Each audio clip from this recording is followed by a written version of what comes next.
Thank you for joining the Pasco School Board this evening for our regularly scheduled meeting.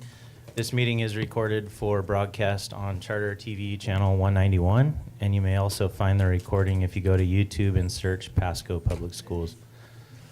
It may appear at some times that the board is moving quickly with decisions, but we have had plenty of time to study the issues that we're taking action on in previous meetings through our own independent research or through conversations and research with district staff. All of our study sessions, we hold them at 4:30 prior to board meetings, are open public meetings, and you may come and take part and listen to what the board has to say at those sessions as well. This afternoon we had a meeting where we discussed facility usage and how our school facilities are used by outside agencies, whether it's sports teams or religious affiliations, and we're going through a process to look at our procedures for how that process works. So if you're interested in that, we'll continue to do work on that. We're trying to streamline that process, make it more transparent, and make it more clear for the public so that it is a more streamlined process. Also know that we have 3 student board representatives. 2 of them were not able to come this evening, but we have Miss Misty Lace over here.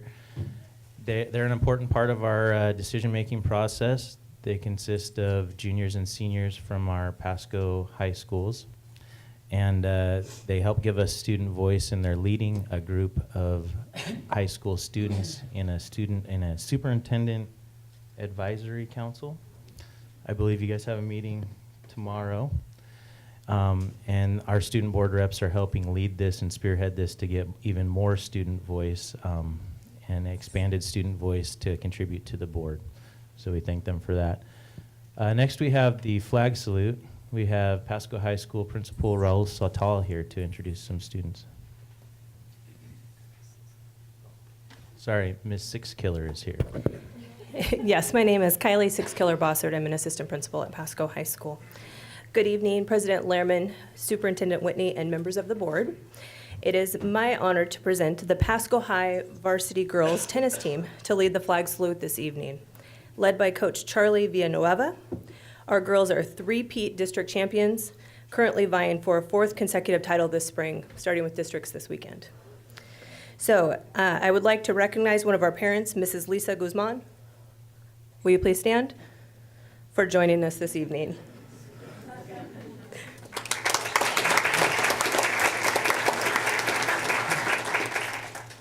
At this time, I will invite our student athletes to the podium to introduce themselves.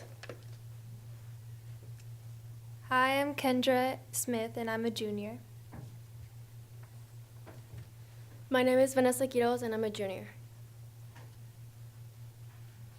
My name is Angelica Guzman, and I'm a sophomore. My name is Noemi Velasquez, and I'm a junior.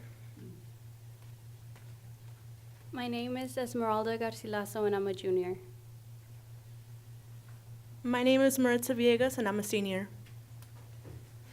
I'm Eden Snyder, and I'm a senior. Would you all rise for the flag salute, please? And begin. I pledge allegiance to the flag of the United States of America and to the republic for which it stands, one nation, under God, indivisible, with liberty and justice for all.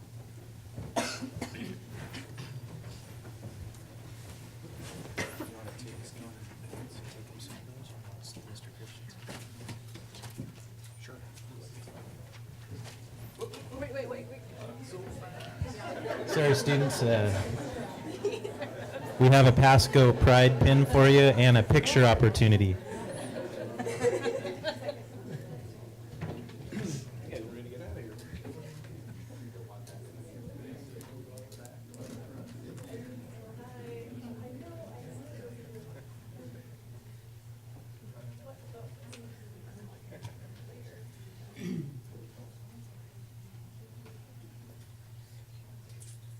So for those of you who are juniors, you had a couple of seniors there. For those of you who are juniors, we encourage you to,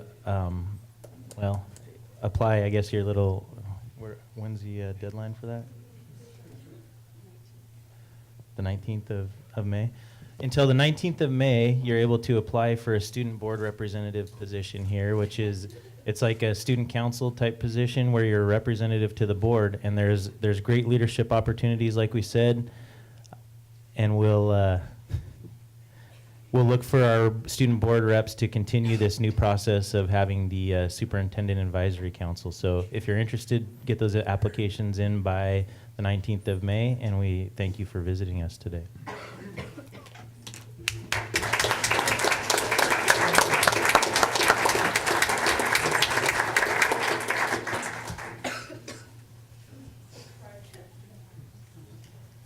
All right, next we have agenda item 3, which is roll call. I'll have Ms. Smith call the roll. Present. Present. Present. Present. Present. Present. Excused. Excused. All right, next we have agenda item 4, special recognition. We have Mr. Shane Ettinger. Well, good evening, Board President Lehrman, Superintendent Whitney, and members of the board. Tonight we have the honor of presenting a Partners in Kindness Award to one of our valued community partners. As you know, these pink awards are given to groups, organizations, and individuals who donate more than $1,000 in cash, goods, or services that directly benefit the students of the Pasco School District. Tonight we are pleased to welcome members of the Columbia Center Rotary, who have made a $10,000 donation to help kickstart an after-school bike program at Stevens Middle School. At this time, I'd like to ask Mike Blair, Peter Kalunian, and Carol Mosier from Columbia Center Rotary to come forward here, along with Mike Watkins from Roundabout Cycling. And I'd also like to introduce the district's Director of Student Life and the interim principal at Stevens Middle School, Tim Sullivan, who will share a few words about this new after-school program. Superintendent Whitney, Board President Lehrman, I want to say thank you for allowing us to address the Columbia Center Rotary.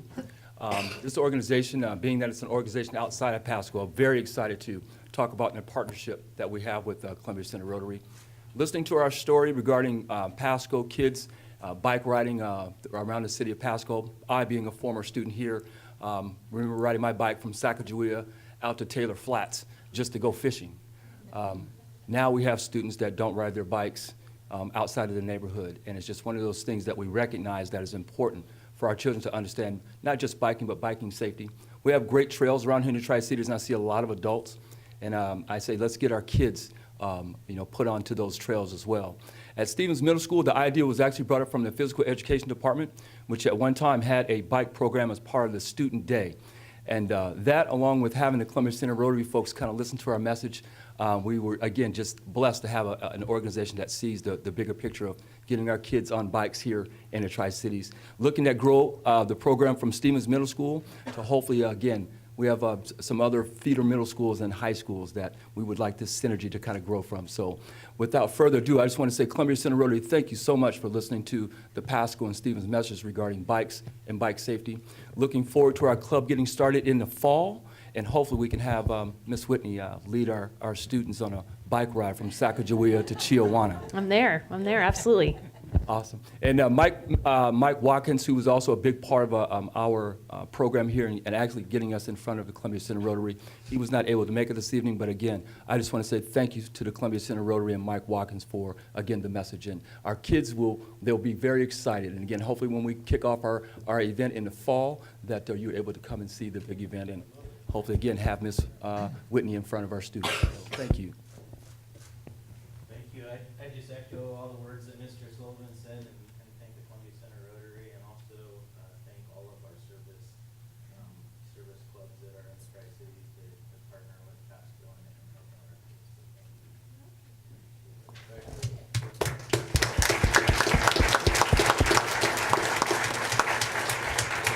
And by the way, the $10,000 grant that was provided will get us approximately 15 bikes that include helmets and other safety equipment. Stevens currently has 30 bikes that they've had for a while that we'll get an opportunity to tune up to make sure that we have all 40 plus of these bikes ready for our kids to hit the road. So again, Columbia Center Rotary, thank you so much for your kind and generation of kindness to Pasco. Thank you.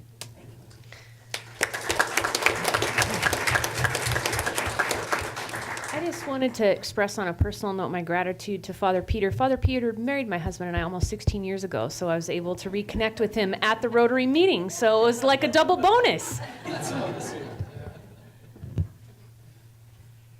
Well, tonight we also have the opportunity to recognize Pasco School District's outstanding school nurses. Tomorrow, May 10th, is National School Nurse Day, an opportunity to help the community gain a better understanding of the role that school nurses play in our children's education.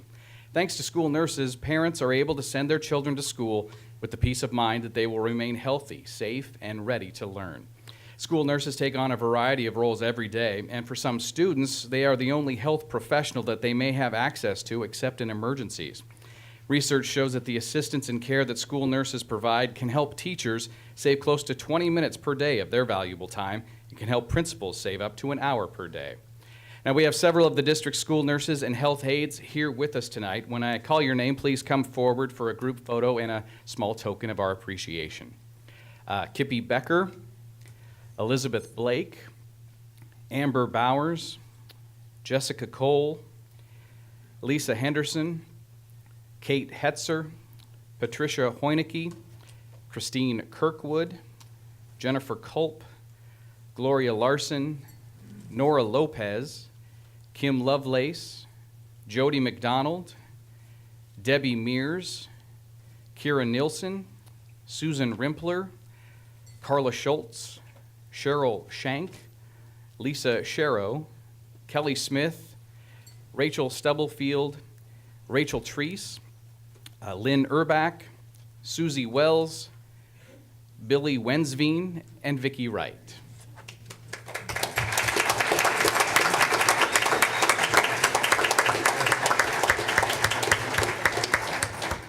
Our school nurses make a difference in the lives of our children every day, and we thank you for your hard work and dedication to our Pasco students.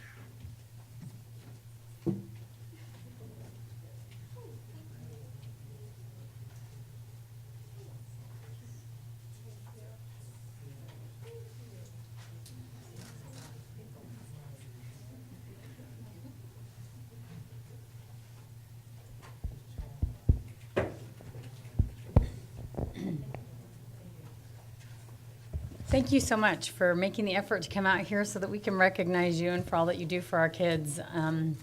You know, I think all of us have benefited at one time or other, or many times, for our children and being helped by school nurses. So we appreciate the great work you do with our children.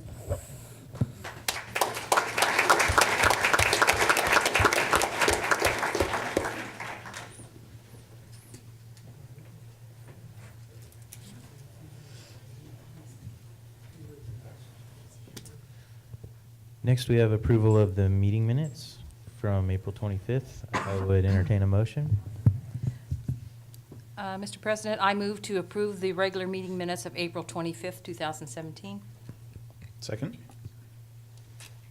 All right, there's a motion and a second to approve the regular meeting minutes from April 25th, 2017.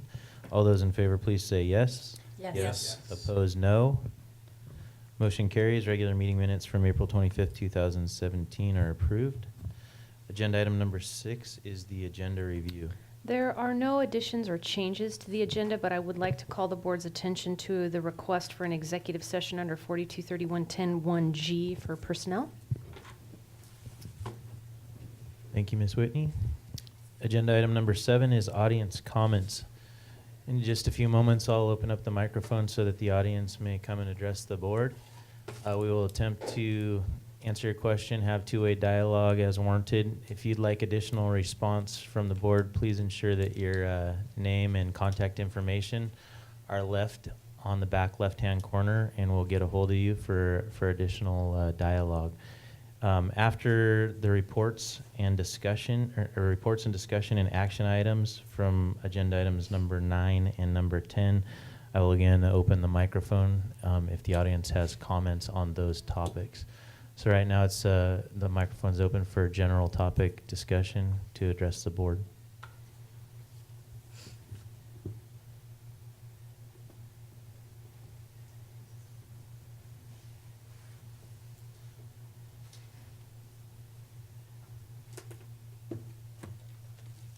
Hello, Hello, Superintendent and ladies and gentlemen of the school board. My name is Rebecca Oxford. I'm a fifth grade teacher at Marie Curie STEM Elementary, and I'm a Pasco resident. I just wanted to thank you for your acknowledging of teachers during Teacher Appreciation Week. And I wanted to also tell you of our gratitude when you recognize our achievement in the classroom. Our nurses, our bus drivers, our paraprofessionals, our administration, our community partners, our cooks, our custodians, and I know I'm missing a large part of our team. But we all do as best we can to help our students achieve every day. I wanted to draw your attention, I think, in recent month to the rating scale the state school board uses to rate and judge our schools. And I think it's important that you continue to hear from teachers that sometimes we're doing an impossible job. And that rating scale takes into account not only that our students are scoring proficient, but it also shows a growth rate. And we have a number of schools in our district that are doing the impossible every day. And that growth rate shows that although our students may not yet be reaching proficiency, they are achieving remarkable gains. So I want to applaud the professional learning community that our district is achieving every year. At your level, where you look at all the programs from nutrition to transportation to learning and extracurricular activities, to the professional learning communities that occur at schools with leadership teams in conjunction with admin, and in that individual teacher's classroom where they say, what can I do today to help my students learn more? I think all of us are looking for those ways to achieve what Superintendent Whitney has said about let's find a way to say yes. So I ask you, how do we say yes? How can we help our teachers say yes? And what are we doing in our district and in individual classrooms to make achievement happen? Thank you.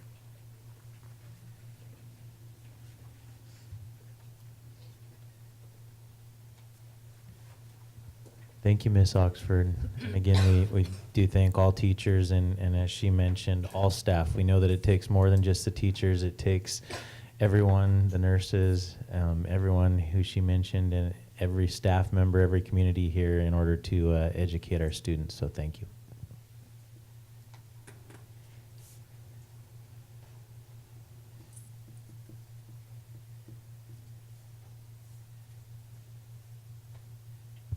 All right, seeing that we have no more audience comments, we'll move on to agenda item number 8, school board communications.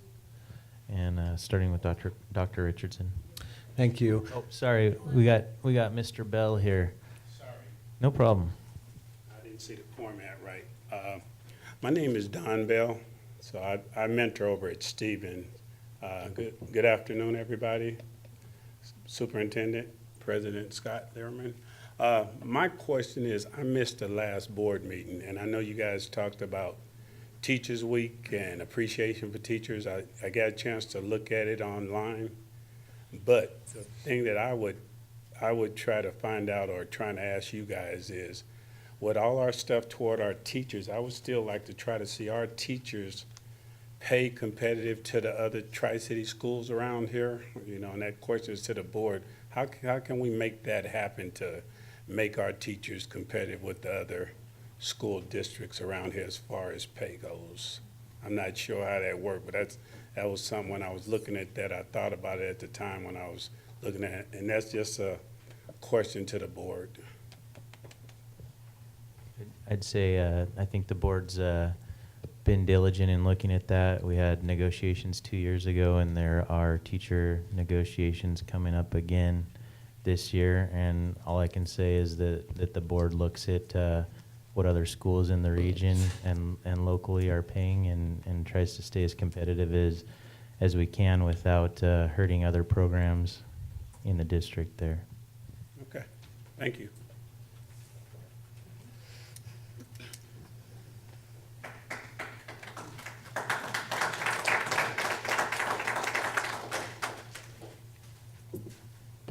Thank you for those comments, Mr. Bell.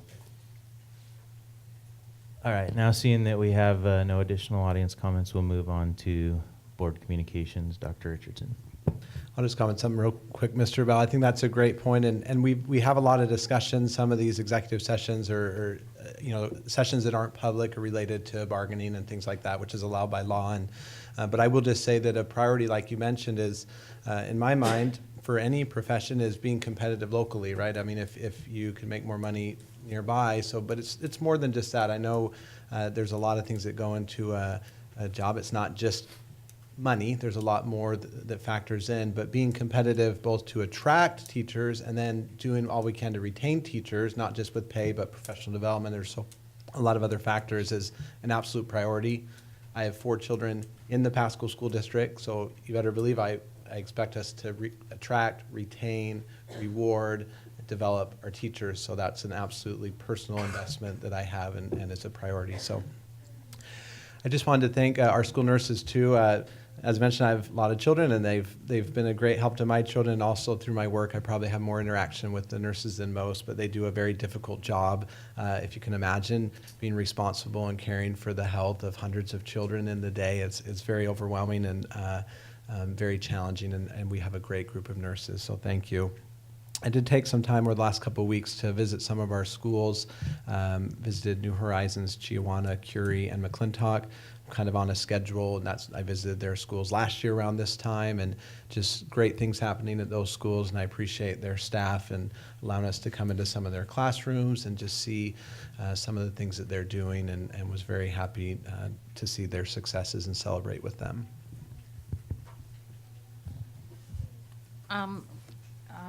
Mr. Richardson and I did a great visit at Chiawana where we visited several classrooms and seeing how the new curriculum is working and how the students are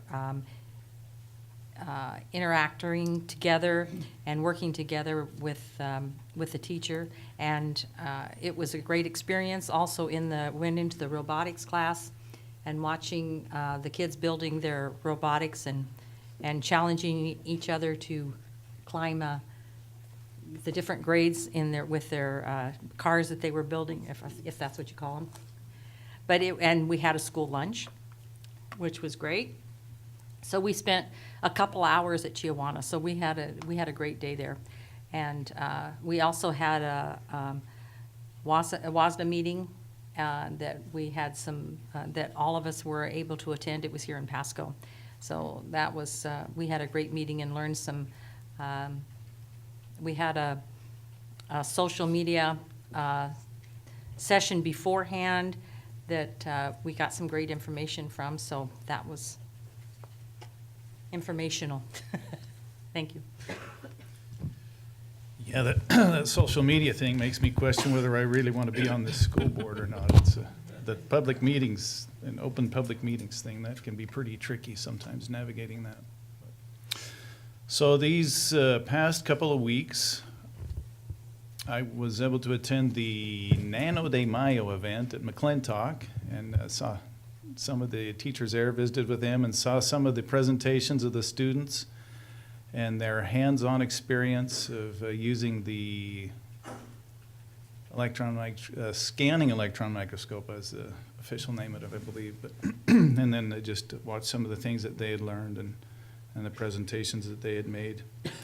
And then was also able to go and visit TriTech. That was the first time I've been there and gone through that facility. I was over there a month or so ago, just briefly, and saw a video that they had done talking about some of the things that they'd done, or some of the things that they do there, and kind of piqued my interest. Was able to go back and get a tour of the facility there and some of the things, the different programs that are offered there, that I think that is an outstanding program. Those people do a wonderful job, and it gives our students an exposure to different careers that they don't get at the regular high school. And so I'm not sure there's a way we can expand that, but I was just impressed with some of the things that they're doing there and that our students are able to participate in there and get some experience there. So I want to thank them for that. On the legislative front, the legislature's still in special session. There's not much happening at this point. Again, I think like I said last time, I'm not sure there's going to be a lot of movement until there's a lot more pressure put on them, and I'm not sure that pressure's going to come until we get to, till when the budget actually expires. So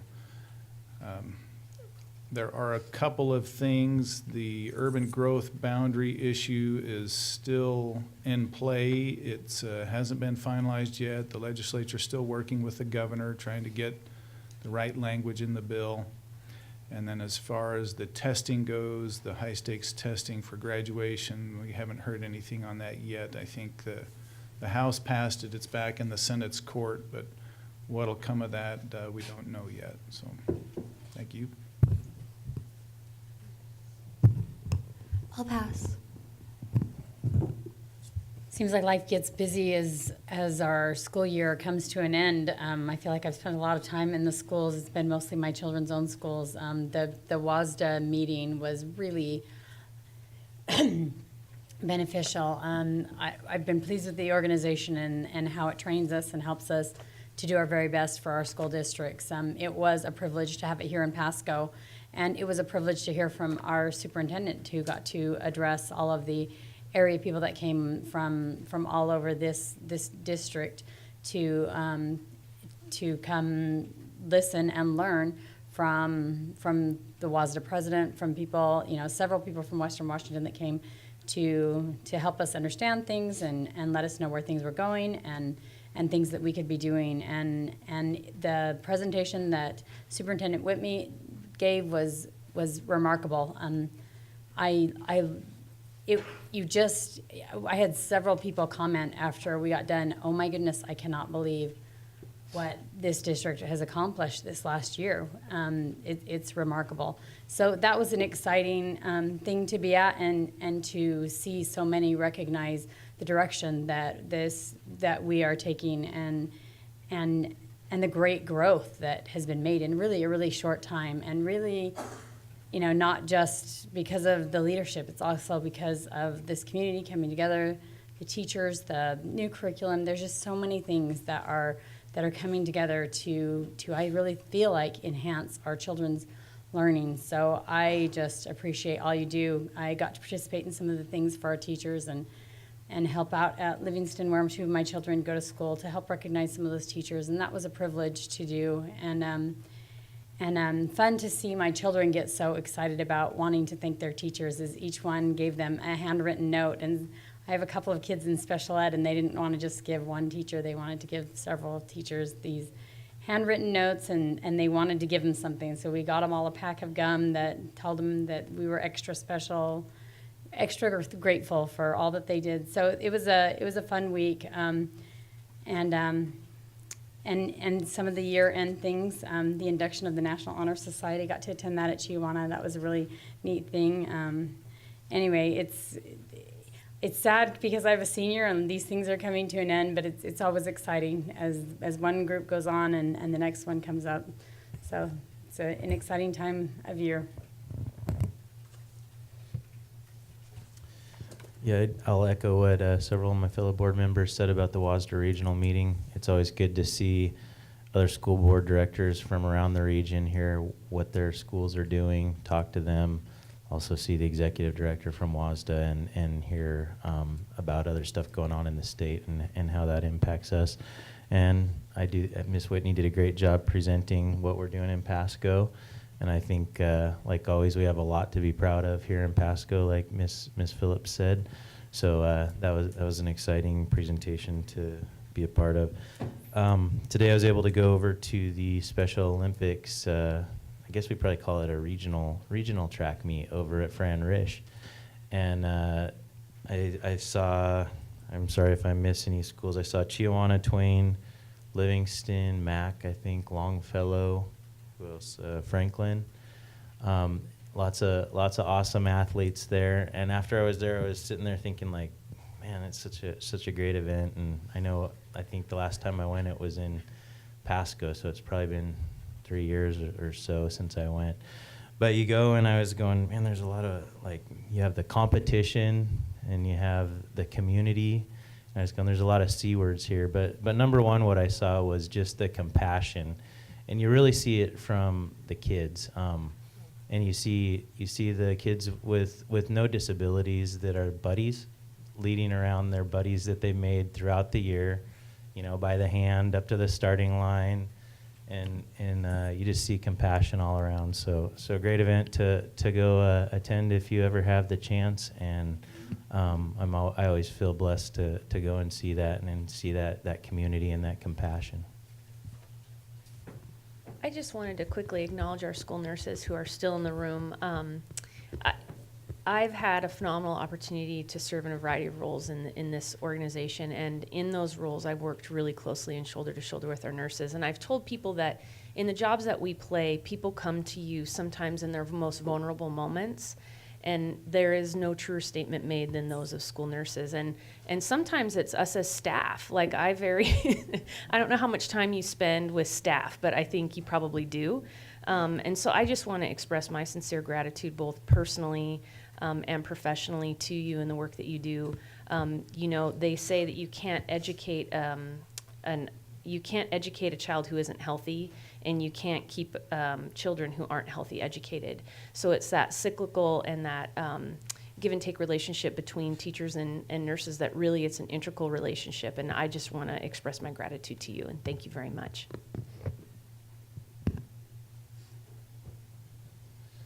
All right, thank you. Next, we'll move on to agenda item number 9. We have reports and discussion.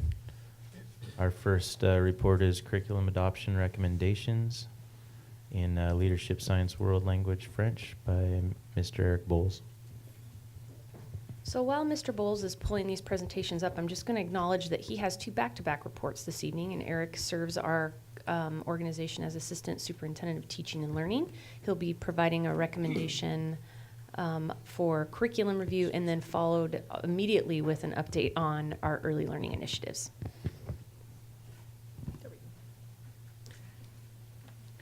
Good evening, Board President Lehrman, Superintendent Whitney, and members of the board. I'm excited to be up here back to back, and I think you're probably pretty used to me at this point in terms of bringing recommendations from the IMC around curriculum adoption areas.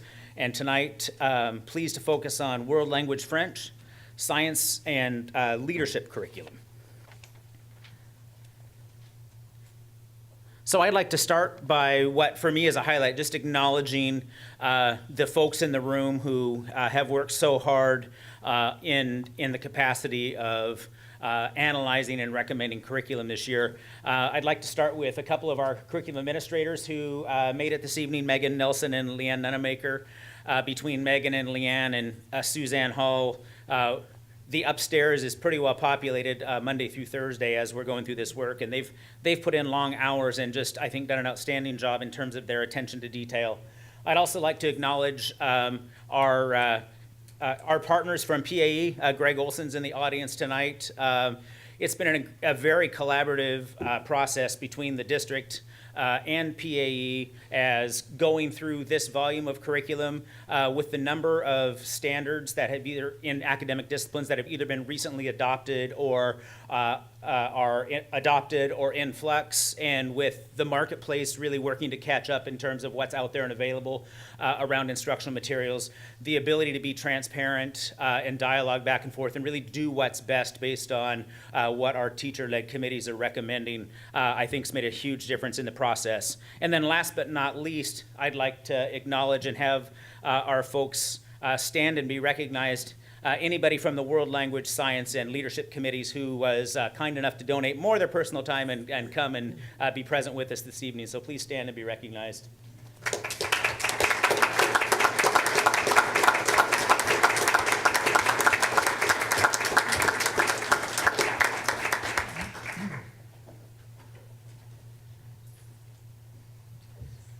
So again, much of this is probably review for our school board, so I'll move through some of these slides relatively quickly. Of course, happy to entertain any questions along the way or at the end. The committee process has really followed essentially the same type of process, looking first at a needs assessment, a pre-screening rubric that's appropriate to the discipline at hand, looking at issues around alignment. What do we have in play? What do the standards say we should be teaching, where are those gaps? and then using a rubric around content-specific materials. Review of all data sources, so there's a number of input processes that work behind the scenes. There's public review, surveys of staff teaching in the discipline, and of course the committee meetings that really have happened all year long. Ultimately, final recommendations, then a bias screener to the Instructional Materials Committee, and I'm bringing that information tonight forward for your review. So starting first with our recommendation for elementary science, the 2 instructional materials put forward to the IMC were building blocks of science, and then in kindergarten and in grades 1 through 5, curriculum entitled Smithsonian, and then 3 big reasons that these materials stood out, aligned with our next generation science standards, emphasis on problem-based learning and real-world application, and philosophically and instructionally aligned to the district's content and instructional approaches related to inquiry science.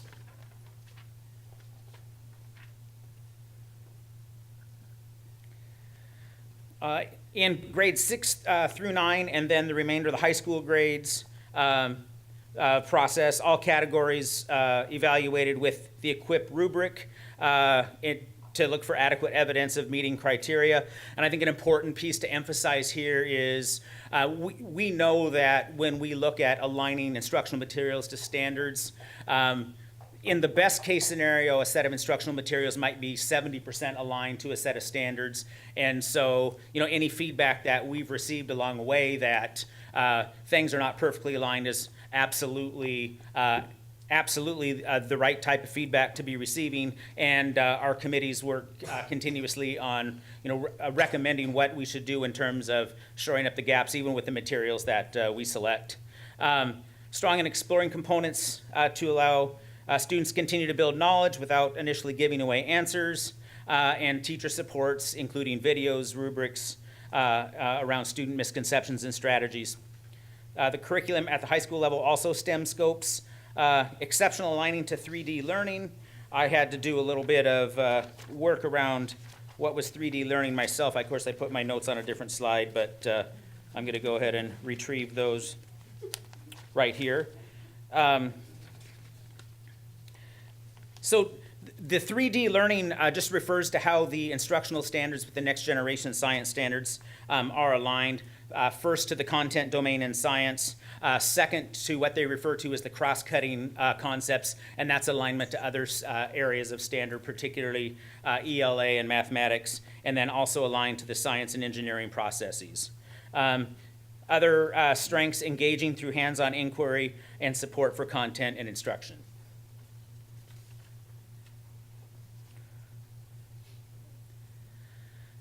Moving on to French world language for grades 9-12, and I have no facility in French, so if somebody's here and wants to do the best they can to correct or improve my pronunciation, I think it's tes branché, levels 1 through 4 for grades 9 through 12, which translates loosely, trying to anticipate a question from last board meeting, to yes, we're plugged in.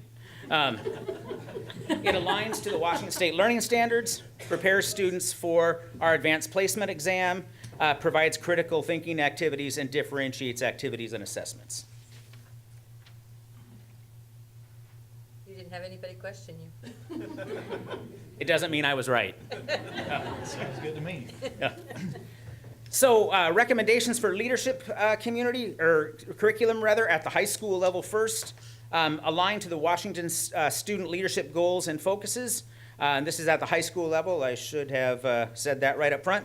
And the curriculum focuses on teaching communication, group process, leadership skills, self-awareness, and human relations.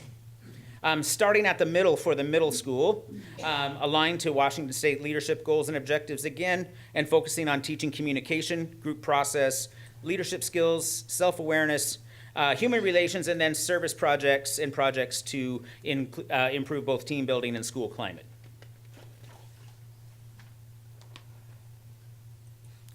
And at the upper elementary, inspiring student leadership incorporates leadership skills at all levels, focuses on 5 leadership models, and incorporates role models, team building, and identifying leadership styles.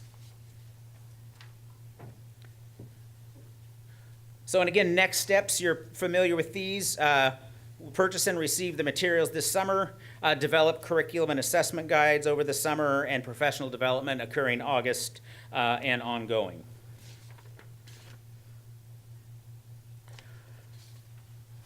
So the estimated cost for these curriculum, you can see here, comes in at $175,000 for French World Language, $13,000 for leadership, and $1.8 million for science. That concludes my presentation. Thank you. Questions for Mr. Bowles from the board? Thank you. I had one question about the science standards. I know a couple months ago, one of the concerns that there was certain curriculum being developed, and we wanted to evaluate those. Did that finish, or do we feel like we settled for what was available? I know you mentioned that it aligned to the next generation science standards, but did the committee feel like this was fantastic, or was it like one of the ones that we were looking at that finished and we were able to have adequate time to assess it? Does that make sense? Yeah, that's a great question, and yes, you're right. And I think to a committee member at the secondary level in particular, they would say the instructional materials still to some extent really seem to be lagging the standards in terms of what has been developed. So in there's a number of ways we're going to address that, and I'll talk about what the IMC recommendation was moving forward as it aligns to some work that we're continuing to do as a school system. In the coming about month and a half, I'll be presenting on the curriculum renewal cycle. So one of the things that we looked at with science was as we're moving to a renewal cycle, we really look at all phases of curriculum instruction and achievement. So how are our kids achieving? How is our curriculum aligned to standards? Do we have anything around standards and assessment to consider? And then the last question that we ask in that process is, how aligned are our materials to the work that we need to do to get the job done? Science will be up again right out of the chute. We'll begin that analysis 2 years out and bring a recommendation to the board in the future 3 years out, acknowledging that we had some instructional materials needs that we absolutely had to fulfill, and knowing that we'll need to address the science issue again as instructional materials come out in the marketplace really drives more towards the standards that we're converting to. So in short order, we'll look at science again, and the IMC recommended these materials really as a 3-year bridge in that process.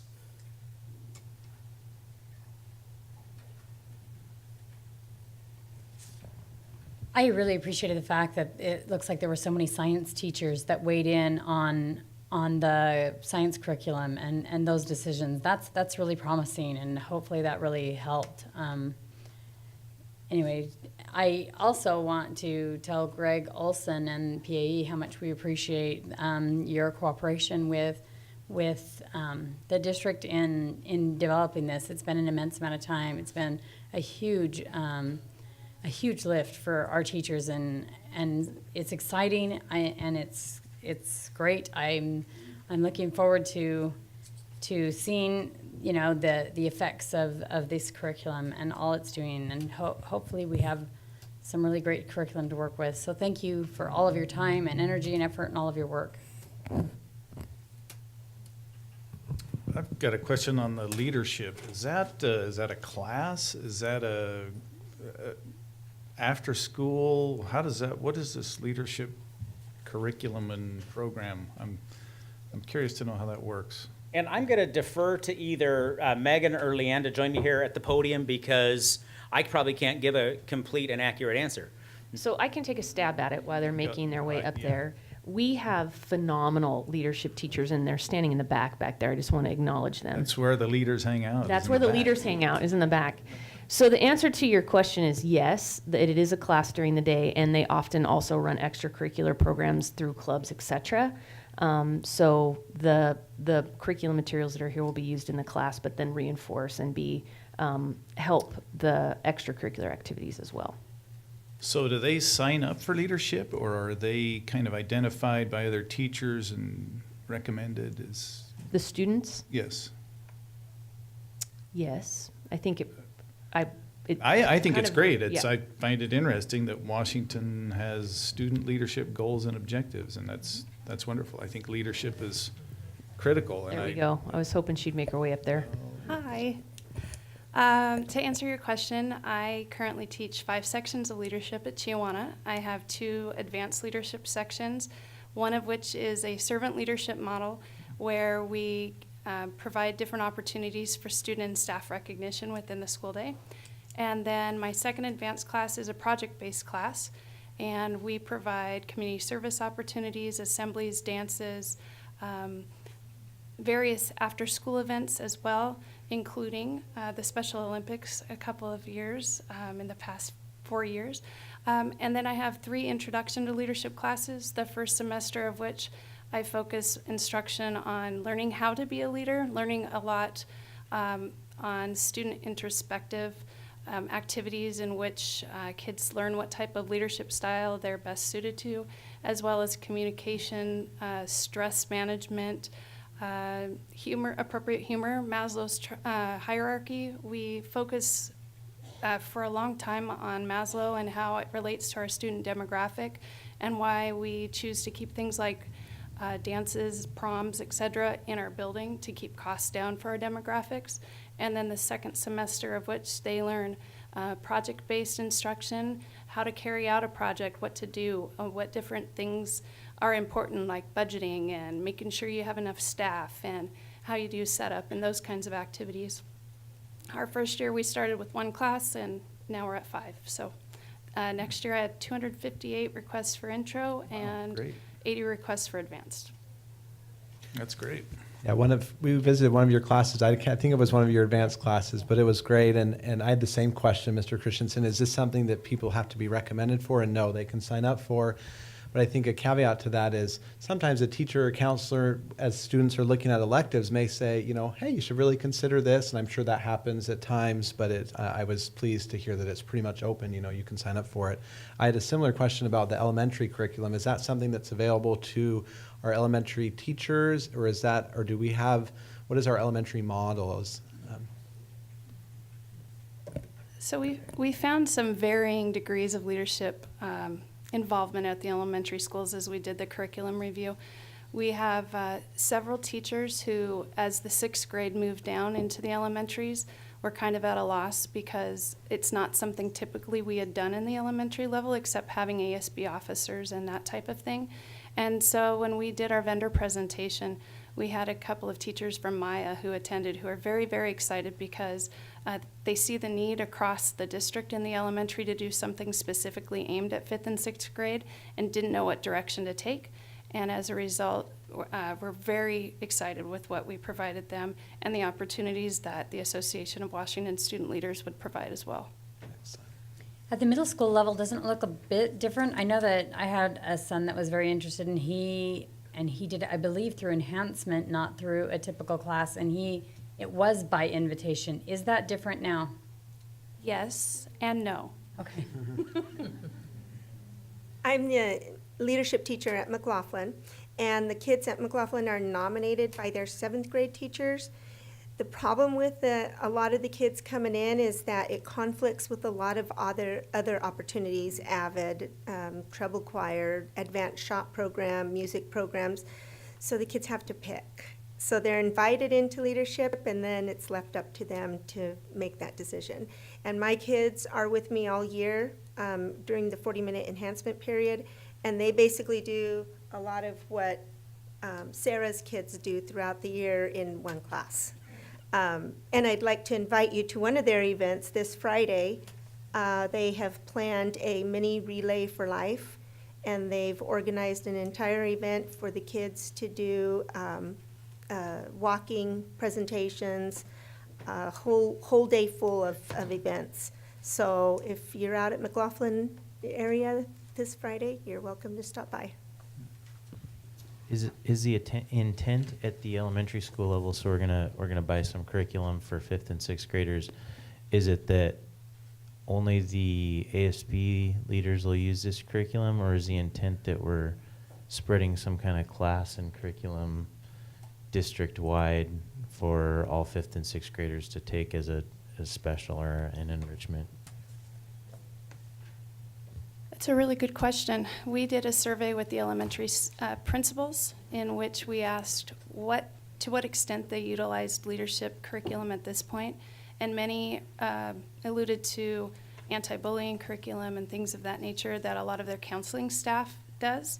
And so I think right now it varies across the district, but we did want to provide some kind of an opportunity for those who are ready to have some kind of a program started. And being that the resource is $35 a piece, we thought it was a great way to dive in for them and then, seek other opportunities if possible. At the high school level, you have a lot of enrollment, it sounds like. Does the ASB leadership class have their own class where they're all in one class at the same time, or are they dispersed throughout all of the leadership classes and they get together on their own time to do their work? It varies. At Chiawana, all of my ASB officers are required to be in leadership. However, if they haven't taken the introductory class, they need to take that first. So our officers meet during our PLC time on Thursday with me, and they're considered my PLC. And we take care of all of the executive business that needs to be attended to at that time. And then we have Senate meetings as well once a month. And at Pasco High, Mr. Lamb has an officer class and then an additional project class.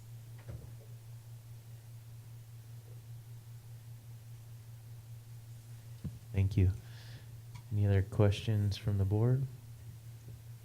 I just wanted to ask if there were any other, I know we saw a lot of people in attendance from the science committee, if anyone had any comments or wanted to share anything from their experience or excitement about their curriculum.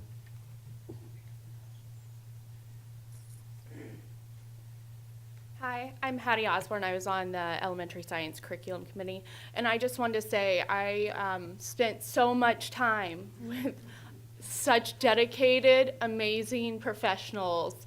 I learned so much, even hearing the high school committee over in one corner, the middle school committee, and then elementary over on one side, hearing the conversations and that we're all having this similar conversations and similar thoughts was just really reaffirming of where science is going in the district. And it's going to inquiry, it's going to problem-based learning, project learning. I'm just so excited to see the district tackle the next generation science standards.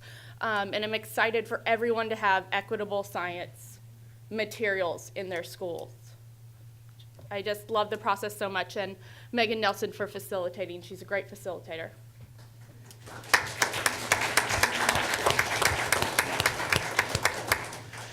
Thank you, Ms. Osborne. You addressed one of the concerns I had, as our whole STEM model, kind of reassessing that, or, do we have some sort of equitable access to curriculum and across the district? What does that look like? I know that's still evolving, and we're kind of reevaluating that, but I think that's a good step. I just want to say, Ms. Osborne, 2 of my kids have had Ms. Osborne. She's an amazing teacher. We're sad she's not going to be teaching kinder next year, but.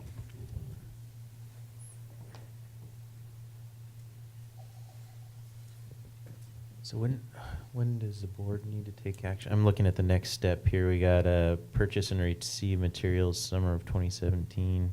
That's the example curriculum. And then what's our next action? So this particular set of recommendations will come back to the board at the next board meeting for action.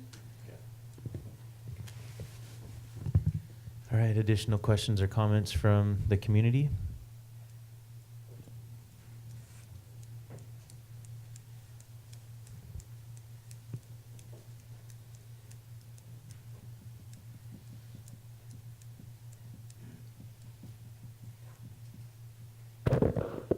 I am Greg Olson. I'm the one that you keep thanking, and I just, I want to say I appreciate what you're saying to me and thanking me. I get to be the person that gets to have that name and that title.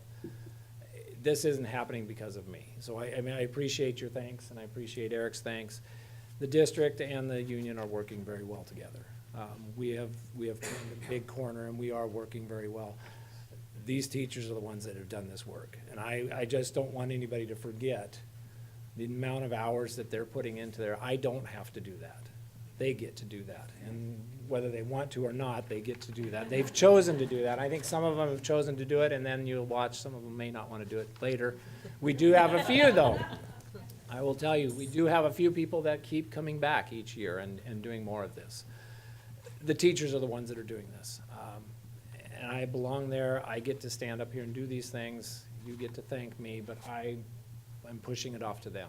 It's just like every coach, your people are the ones that get the credit. I don't get that credit. I just get to stand here. But I appreciate Eric, I appreciate Michelle, and I appreciate everybody that is letting us work together. So please thank them more and keep thanking those teachers, because they're doing a bunch of work for us and for our kids. So thank you.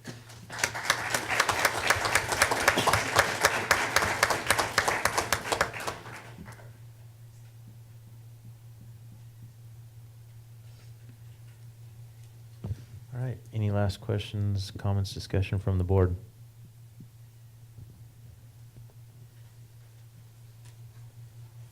All right, we'll move on to the next report.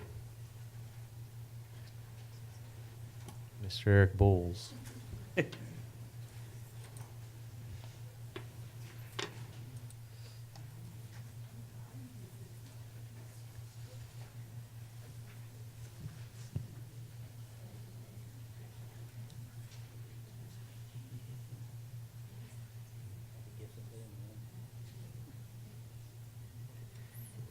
Good evening, Board President Lehrman, Superintendent Whitney, and members of the board.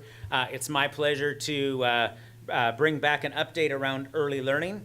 And I'd like to acknowledge, before I get started, the fine work of Christy Dawkin really spearheading these initiatives that I get the opportunity to talk a little bit about. I really don't think that more could have been accomplished in a singular school year, and a huge credit to Christy for the really positive momentum around early learning that we have going in the school district. So I have a bit of a bias around early learning. I think it's a pretty transparent bias, but I think it's the most important thing that really underpins this outrageous outcome of 100% of our third graders will read on grade level at their language of instruction. So that we know the more prepared our kids come to school, the more likely they are to stay on that positive trajectory. In fact, it's almost impossible to knock a prepared kid off. So talking first a little bit about our partnership with Partners for Early Learning. We offer here in Pasco, as we talked about a little bit, I believe, must have been 2, if not 3 board meetings ago. This is a group that provides training to our early care and education providers. We've had 64 providers show up, I believe, in 3 meetings to this point. So attendance has been really high. These are all Spanish language providers. We've had a number of conversations around early childhood, and I look at the early childhood arena really as, how do we saturate that environment and make sure that each of our Pasco students, when they enter school at kindergartens, had the best opportunity around early care and learning. And we know that one great way through this is through our local pediatricians, including Dr. Richardson, who is embracing Reach Out and Read. We know that almost all of our kids, almost all of our children, no matter where we live, take advantage of those well baby checkups. And so having those literature-based milestones at the doctor's office is a great way. I think probably the second best way to really saturate is to make sure that our early care and early education, early care providers have access to training. The backbone of this is really set up to be friendly to the early care and education providers. So the meetings are in the evening. They have continuing education requirements that are provided to them by the state's Department of Early Learning, and they're very difficult for providers to obtain because, oftentimes when things are offered that they could take advantage of, it's during their prime earning hours when folks are at work. So offering their equivalency of continuing education, and not only continuing education, but they're also scored on what their environment looks like in terms of, is the environment aligned to the state's early learning standards? So they get the continuing ed. They also get the materials that are congruent with ensuring that their early care and learning environments are aligned to standards. And so this is going to blend real nicely. The next 4 trainings will be ready for child care providers, and we're doing that in advance of our ready for kindergarten for parents. So when we think of saturation, we think of the doctor's office, we think of early care and education providers, we think of family, friend, and neighbors, and we think of parents. And so this is just part of that seamless continuum, been very, very, very successful and well received. Before you go on, can I ask a question? Of course. 64 providers, that's remarkable, and it says that was on average. How many providers total have you reached here in Pasco? What was the high water number, Christy? Was it? 72 was the highest. 72 was the highest, and they're not, are they usually the same people every time? Are they? Oftentimes.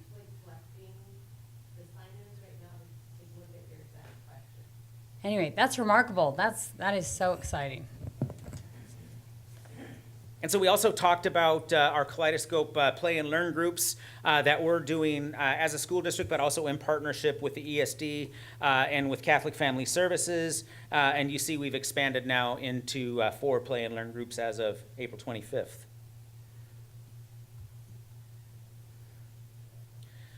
And we continue to really scale up our Ready for Kinder efforts.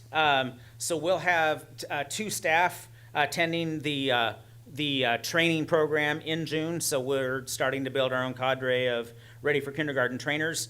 Currently recruiting PASCO facilitators, and facilitator training will occur in the fall of 17, with parent workshops offered also fall of 17 through the 17-18 school year. And I should note the Ready folks really believe that this was the progression that we should follow in terms of getting some information out in front of the providers. The providers can be great recruiters with our parents, and then this gives us enough time to really scale up the initiative so we do it justice the first time out of the chute.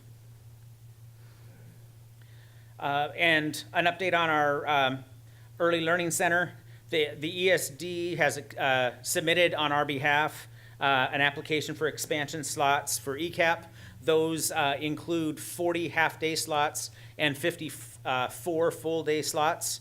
So we're waiting to hear from the state in terms of which of those, if not all of those, will be awarded to our ESD. And we're currently serving 120 students with our existing ECAP programs.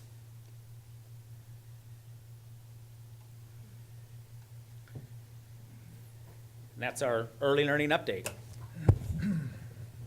Yeah, this is exciting. This is something that has been as exciting to me as the new curriculum, because I feel like if we can reach some of these kids and get kids that aren't prepared for kindergarten more prepared, it's going to be a game changer. And this was remarkable. We were serving 120 slots for the ECAP, and we are in the process of increasing that by 78% if those slots are awarded by ECAP. So that's a remarkable gain, and I just want to applaud all those involved in that, because that's going to help the kids that need it the very most. So thank you so much. Thank you. Thank you, Mr. Bowles. Just a question on Ready. It says currently recruiting PASCO facilitators. Are these the ones that will be giving the instruction to the other parents, kind of leading the, not groups necessarily, but trainings or whatever they're doing? So these are community members, correct? Yeah, community members, staff members. Okay. And Christy's leading that effort. All right. So we'll begin that next year. And the ECAP, will that all be administered by the ESD? Yes, the ESD has the primary administration of the program coordinated through Christy's office. Okay. And these, so we'll provide the facilities, they do the administration of it. ECAP grant money provides teachers and pays for that. Transportation for ECAP, is that something the district is responsible for, parents? How are we currently doing that? Do you have an answer? I might defer to Christy if you want to come up and share where we're at currently, or Randy. Yeah.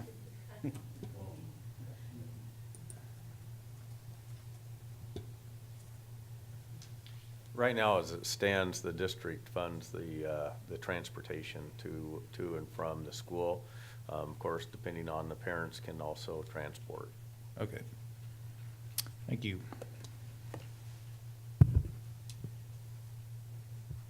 This is exciting.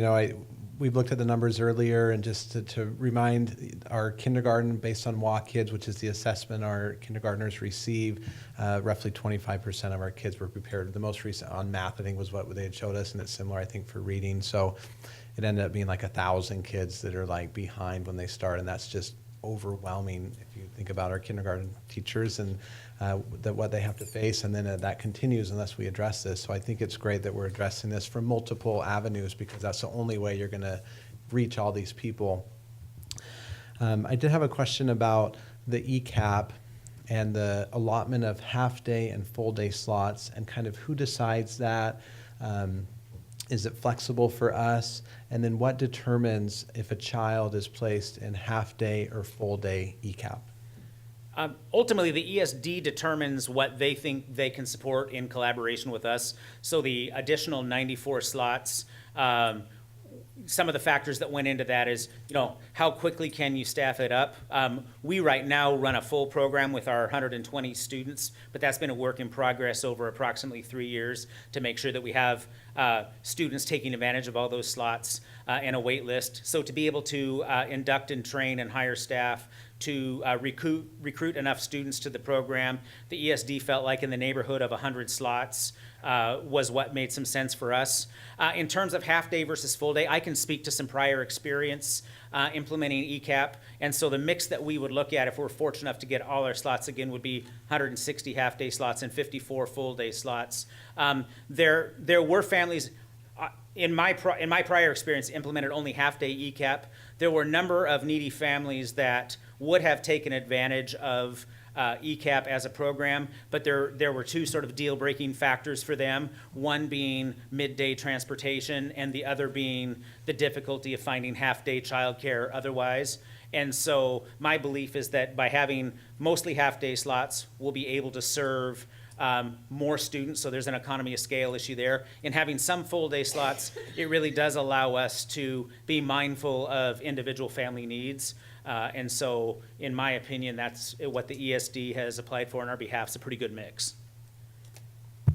Yeah, I like what you said about the economy of scale, and so this idea that, if we have more half-day, we can reach more of those 1,000 kids that need the help. And I don't know the exact formula, but I would encourage us, if the kids that are allotted full day should be like the neediest kids as far as their development, not necessarily income, because we may have kids that are low income, but they're not delayed, or they don't really have a need as much as other kids that are more significantly delayed. And so I don't know the exact model that the ESD uses, but I would hope that the kids that are funneled into the full day, and I agree with you, I like the half day, that we can just reach so many more kids, but that those that are receiving the extra help are actually those that are significantly delayed, and not the children based on other factors, because then we're reaching, kind of like we talked about with Reddy, we're reaching the wrong people. I mean, we're providing 54 slots for kids that may not be that delayed, whereas we need to ensure that we're reaching the people that actually need the help, and not just based on arbitrary factors that may not relate to that. So maybe Mr. Bowles or someone in the staff can send us that. I think we've had reports on that before. I don't believe it's our decision, but there's formulas where they look at that and prioritize need based on in their terms formulas. of criteria for eligibility for ECAP. Yeah, it's not up to the district. We can furnish that information, although there's a fair amount of flexibility with ECAP, and I think we have some ability to influence the process. There's a little bit more flexibility there than there's with Head Start, for example. So I think with ECAP, so I guess the question would be, if ECAP, once you qualify, does it I mean, they don't rank people, so the qualification is economic, right? Correct, primarily economic. It's not your ability, so you could economically qualify and be advanced and still get into ECAP, where I think, as Dr. Richardson's pointing out, if we have some that have a greater need from their ability rather than economic, that they should be given priority, and I'm not sure if we can influence that Yeah, at all. that's exactly the concern, that if we have the flexibility, we should use some data and make sure that, because you're right, being lower socioeconomic status doesn't equate to being delayed. I mean, you're at higher risk, but that doesn't mean that you're delayed. So we want to ensure that if we have a limited number of spaces, that we're actually doing as much as we can to funnel the people that really need the help developmentally, not just economically. Just filling slots, but filling slots. And from what you said, we do have a little bit of leeway to influence that, correct? We do, and I think as the program evolves, we'll find ways to have even more leeway. There's ways to look at co-funding and interagency collaboration that, you know, we've not even really had the opportunity to scratch the surface in terms of what we can explore. So we definitely have the ability to evolve that to some level of flexibility as we continue to expand. I think our primary effort over the next year in looking at what we've done historically will be to make sure that we fill those slots as efficiently as possible in year one, particularly if we're granted a fair amount of expansions. I think someone had a comment maybe that related to that. Oh. I just wanted to ask, since we're opening more ECAP slots, we're not changing the amount of developmental preschool slots for kids that are developmentally delayed. The district already has programs in place for that. We're still retaining those amounts. I can speak to that. Can you speak to that? Thank you. Yes, the program that you referred to around developmental delay, we don't actually have any purview over slots. We have to serve any child who would qualify on relatively objective criteria. So one doesn't impact the other whatsoever in any kind of negative way. Right. We could use, if we have the flexibility, we could use some of our special education teachers, speech therapists, occupational therapists, and provide an assessment for these kids that would qualify for ECAP 3 and 4, so that we can rank and provide the neediest kids. But you're right, a child that's significantly delayed has to be provided some level of service, but we can decide how much that is, whether that's 2-day, 3-day, 4-day. We decide what level of service they receive, and that can always be adjusted. Correct.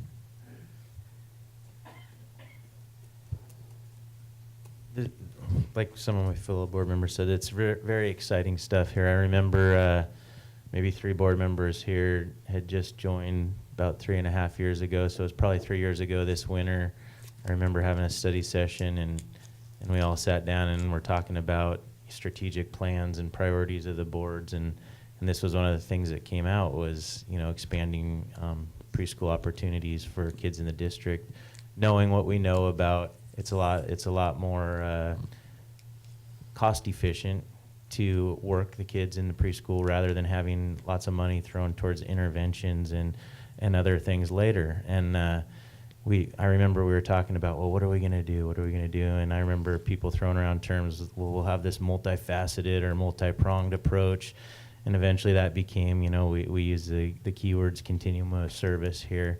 But it was the board talking about, you know, it's not just one thing. It's not just that we're going to build a preschool facility. It's not just that we're going to do ready for kinder. It's not just that we're going to do this, but we're going to have this continuum of services.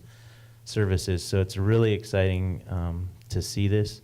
I know there's been some people in the community who in the past who might not agree that it's good to spend $2 now on preschool versus $10 later on interventions and stuff, but I think the board stuck with it and the district stuck with it, and we're not out on an island doing this alone. You know, Mr. Bullis comes from Richland. We talk about wanting to provide, you know, competitive pay to our neighbors. We want to provide similar types of services and stuff, and I think we're doing that, and I appreciate all the work that the district staff and the board and everybody has done in helping us get there. We're not there yet, but I think this is a good vision for providing that continuum of services that we talked about. Thank you. Mr. Bowles is not allowed to talk about being from Richland. He's from Pasco. Yeah. From Pasco. He's from Richland. He's at Pasco. Any other questions or comments for the board from the audience?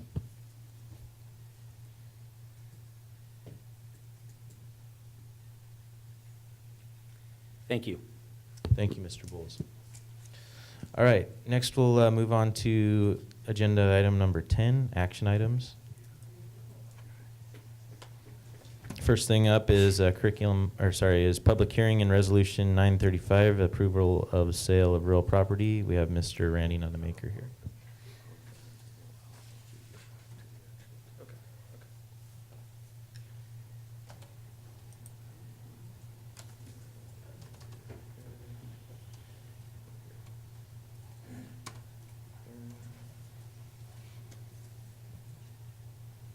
Board President, Mr. Lehrman, Superintendent Whitney, and board members, tonight the district will request board approval to move forward with the sale of 2 properties. The first is the sale of 20.23 or 32 acres located north of Court Street and south of Pearl Street between Road 48 and Road 52. As you can see on the slide here, the red diagonal line to the north of the property, that is owned by the Corps of Engineers.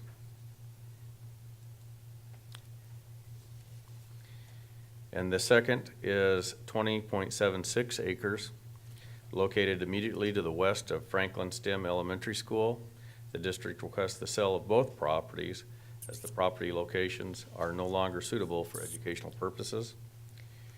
And after the public hearing, the district will request approval of Resolution 935. Thank you, Mr. Nunemaker. So this is a little more official process for board discussion and community input than we have on other action items. So I'm going to open this hearing in a minute, but just to let you know, first we'll take questions, comments from the public, and then after that we'll have board discussion. So I will now open the public hearing on the proposed sale of real property, parcels numbered 116-170-032 and parcel 119-111-050, parcel 119-111-069, and parcel 119-112-031. This hearing is an opportunity for any person to appear and be heard either for or against the sale of the real property or any part thereof. Do I have any comments from the public? Please go to the microphone so that we can get it on record and the board can hear.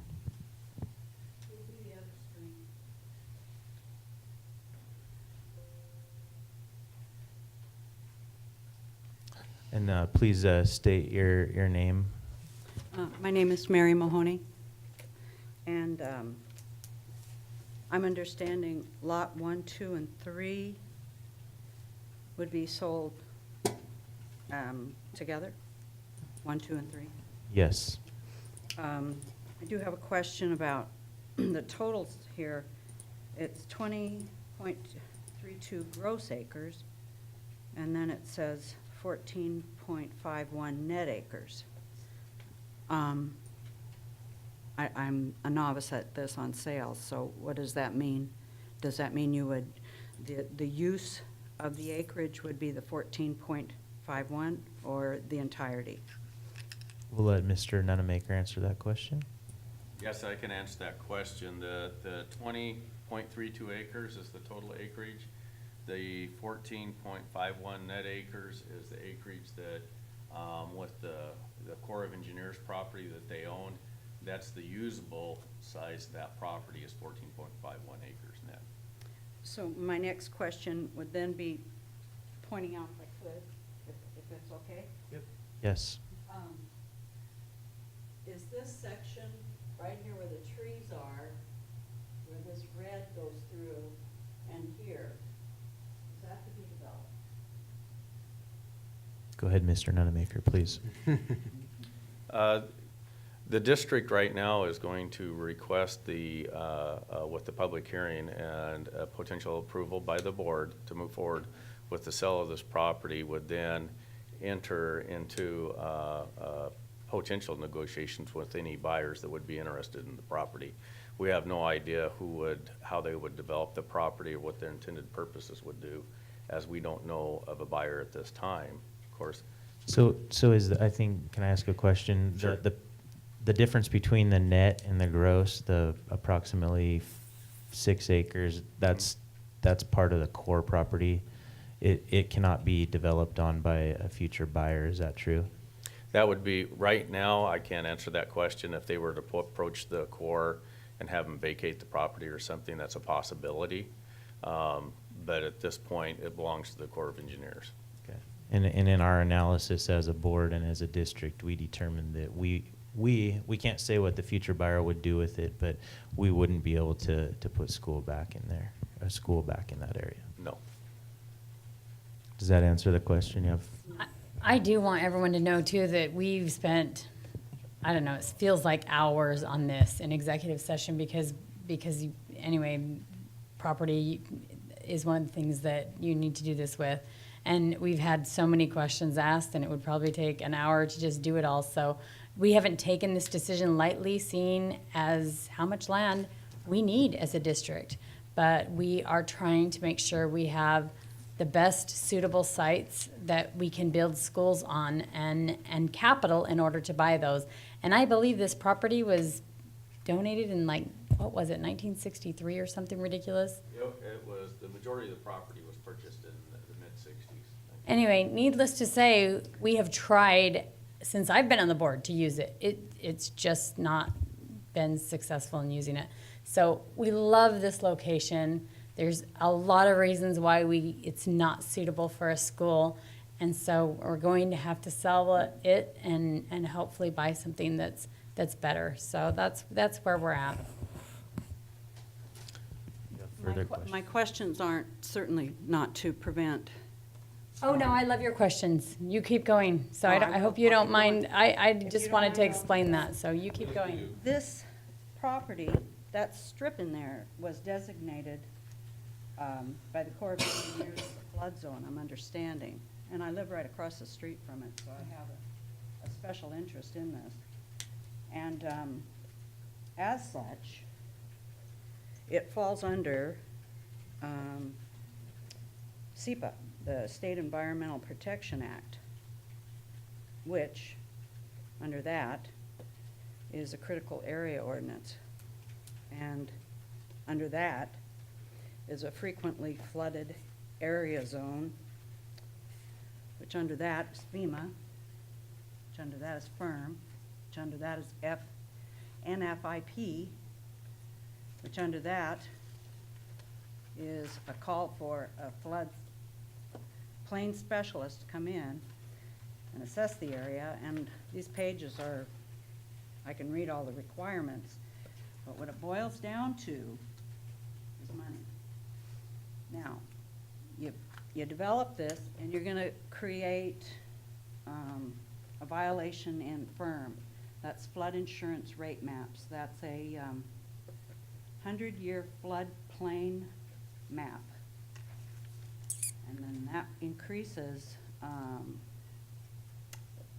people's insurance for their homes. I'm guessing. I'm guessing I'm probably right. And it can mess up areas that are designated for flooding. And that is, you know, in water quality, waste, toxins, air, climate, the whole areas of existence that the Department of Ecology encompasses.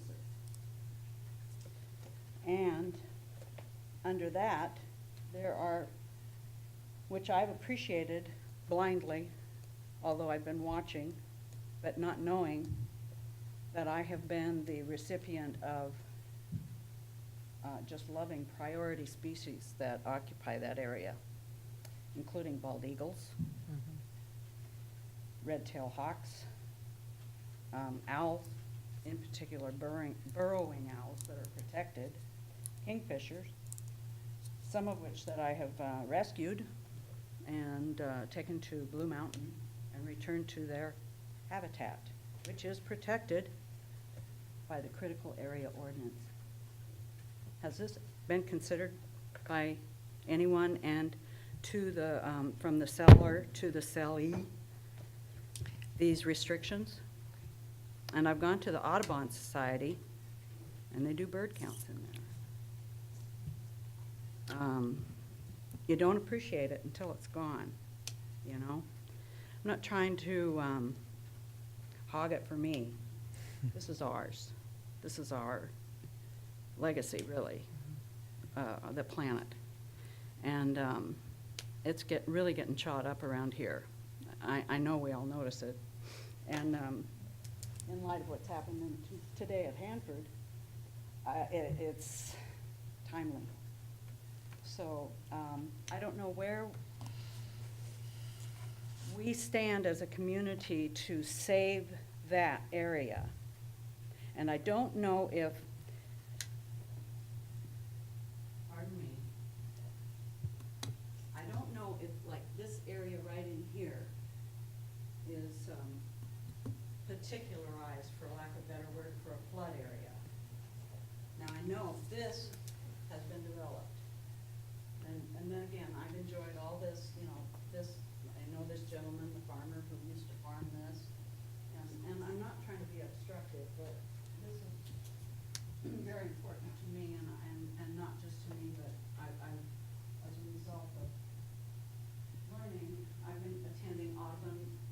Society meetings, and gosh, I went into a room over at the Lutheran Church in Kennewick, and I thought I'd walk into a room with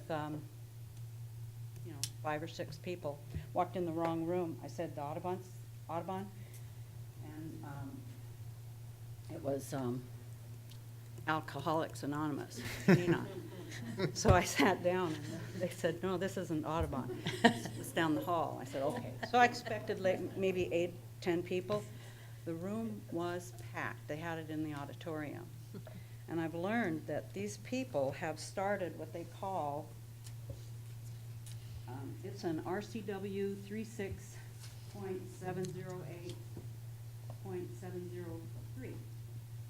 Boring stuff, but it's to protect and prevent degradation of critical areas. And what they have statewide is a voluntary stewardship program that consists of the Audubon Society, Benton Franklin Conservation District, Washington State Department of Agriculture, and the Yakima Nation. And these people are volunteers, but they're under the RCW.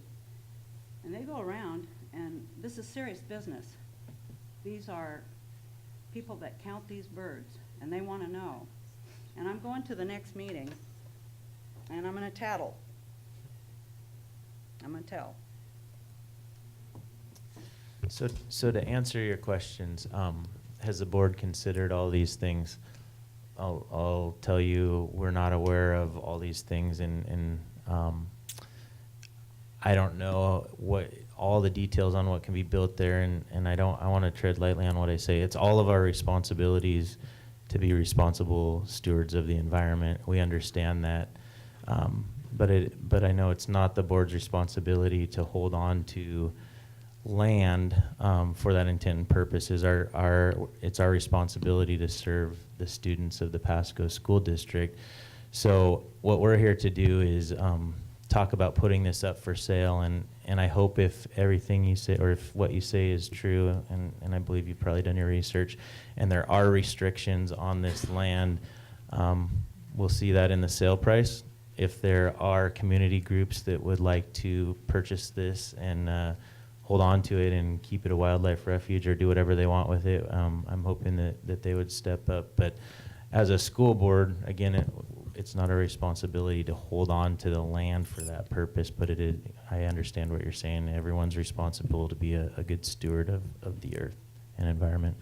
Well, and I don't know, is this recorded? Yes. Yes. Okay. There is the RCW 86.16, it's the floodplain management, and amongst those duties of the Department of Ecology, and that's 86.16.031.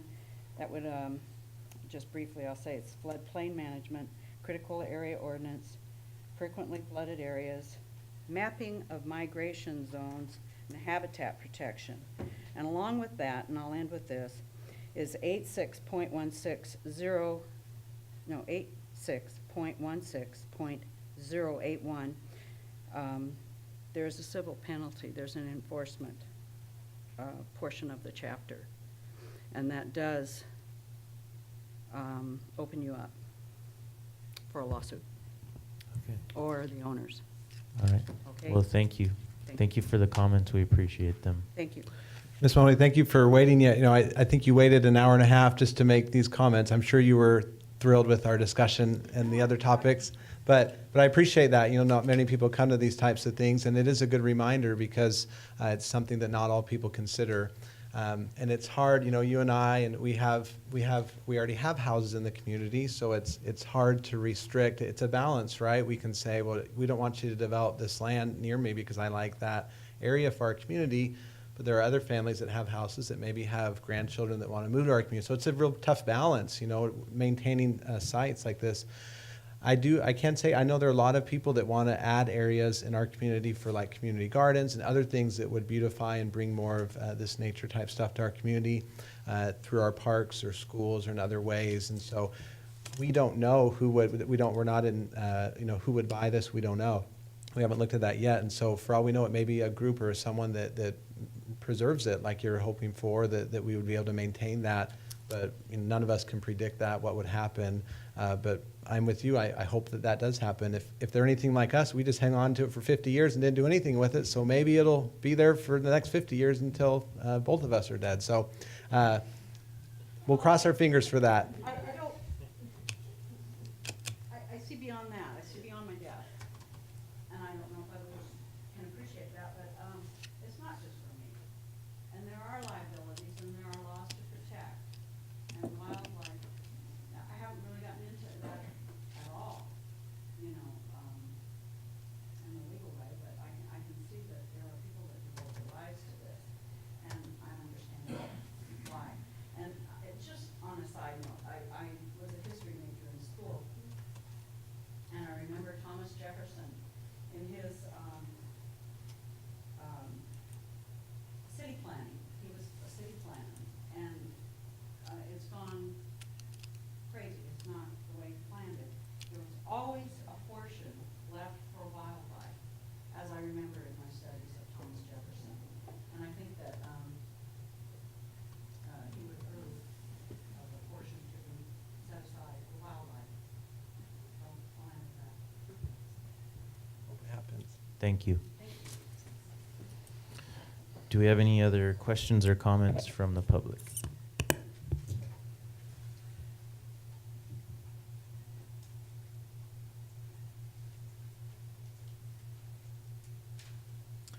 So having heard comments from the public, are there any further questions from the board?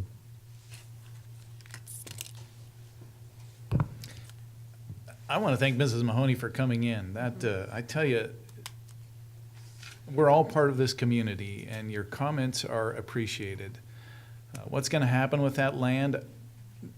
Who knows at this point? I mean, we're just looking to sell it because we need property that we can use, and we've got money tied up in that property, value there that we can use for educating students. So certainly looking at some of that land, it looks like it would be hard to develop because it's probably, with those trees there, it's wetlands. So you might get your wish, you know, who knows how much money we'll really get for it. Hopefully the developer who buys it does their due diligence and learns about the laws that you have cited here.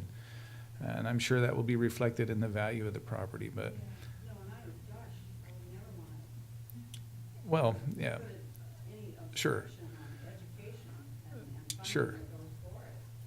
Well, and yeah, well. Thank you.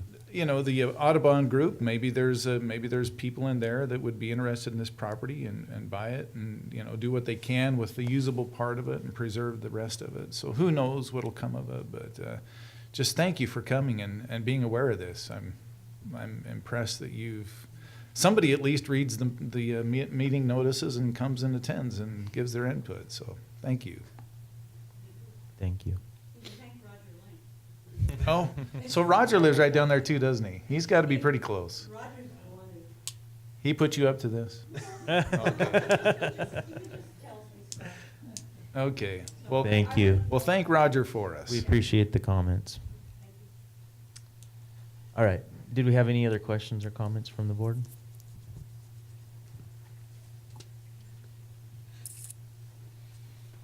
All right, seeing that we have no further questions or comments from the audience or from the board, the public hearing is now closed. Before I ask for or entertain a motion, Mr. Nunemaker, could you pull up the resolution there?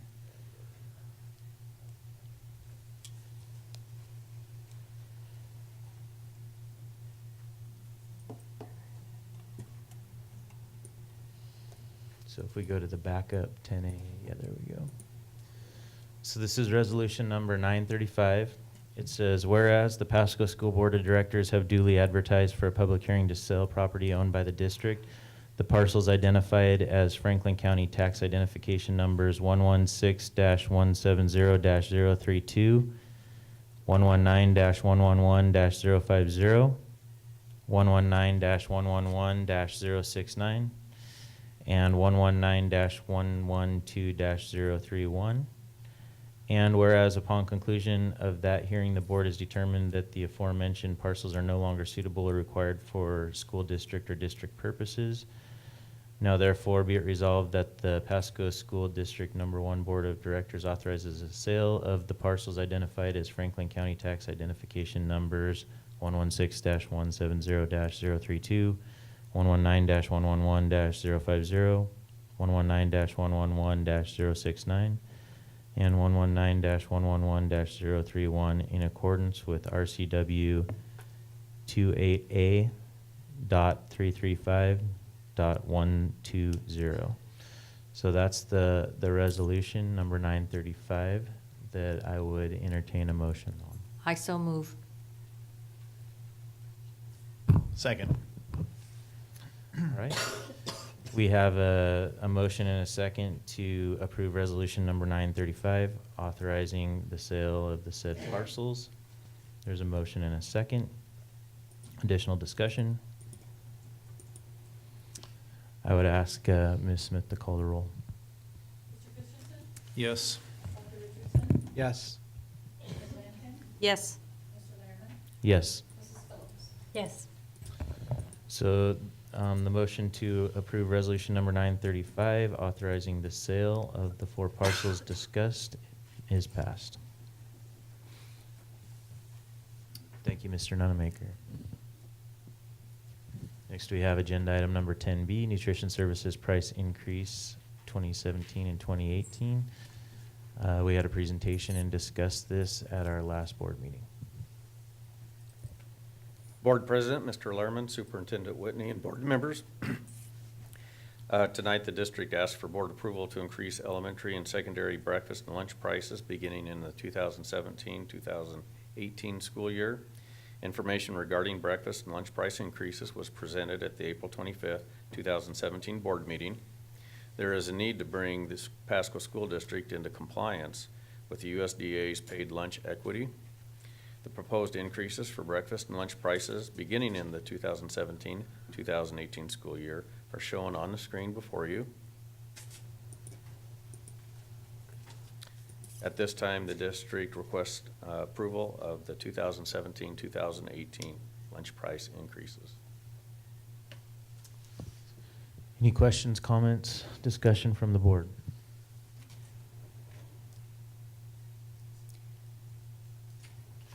Any questions or comments from the audience to the board?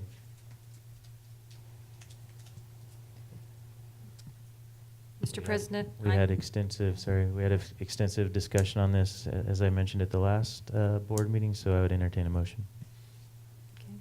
Mr. President, I move to approve the proposed elementary and secondary breakfast and lunch prices beginning in the 2017-18 school year as presented. Second.